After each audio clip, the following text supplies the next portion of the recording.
Hi ఈరోజు episode చూసినాక టాస్కులు అందరూ బాగా ఆడారు. అప్పుడప్పుడు సుముకి అందరికీ క్లూ కూడా అందిస్తుంది. నటరాజ మాస్టర్కి వచ్చేసి మీరు ఫౌల్ చేసైనా సరే కొంచెం ఆడండి అని చెప్పాలనింది. ఆ తర్వాత ఆర్ఎఫ్లో ఫౌల్ తీసుకొని నోకరాజు కూడా ఆడుతూ ఉన్నాడు. ఇట్లా ఫస్ట్ వాళ్ళకి అంత ఏం చెప్పలేదు కానీ వీళ్ళకైతే ఫౌల్ ఆడు అని చెప్తానే ఉండింది. ఆ ఫౌల్తో ఆడుతున్నారు. కానీ సెకండ్ లెవెల్కి పోయారు చూసారా పాపము. ఆ సెకండ్ లెవెల్లో అమర్ అండ్ అభిమానిక వాళ్ళకి అన్యాయం జరిగింది, ఖచ్చితంగా జరిగింది. మామూలుగా ఇప్పుడు ఫస్ట్ ప్లేస్లో ఎవరున్నారంటే కళ్యాణ్ వాళ్ళు గెలిచారు. ఫస్ట్ ప్లేస్లో కళ్యాణ్ ఉన్నాడు. ఇంకా సెకండ్ ప్లేస్లో అమీర్ అండ్ అభిమానిక వాళ్ళు ఉన్నారు. మూడో ప్లేస్లో భానుజాను వాళ్ళు ఉన్నారు. నాలుగో ప్లేస్లో నోకరాజు ఉన్నారు. ఐదో ప్లేస్లో మాస్టర్ ఉన్నారు, నటరాజు మాస్టర్ ఉన్నారు.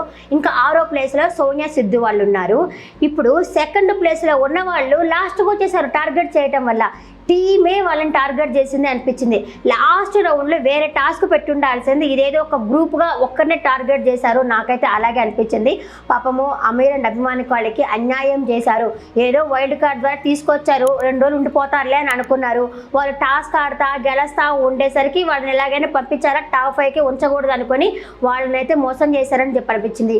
లాస్ట్ ప్రకారం చూసుకుంటా 6వ ప్లేస్లో సోనియా వాళ్ళు రేపు వెళ్ళిపోతారు. 5వ ప్లేస్లో మాస్టర్ ఉన్నారు. మాస్టర్ని పంపించకుండా అమీర్ అండ్ అభిమానిక వాళ్ళని ఎలిమినేషన్ చేసేస్తారు రేపు. అంటే మాస్టర్ని ఏ విధంగా కాపాడుకుంటా వస్తున్నారు. మేబీ విన్నర్ కానీ రన్నర్ కానీ చేయాలన్న ఉద్దేశంతో ఇలా చేస్తున్నారు అనుకుంటా. అసలు waste match for each other show.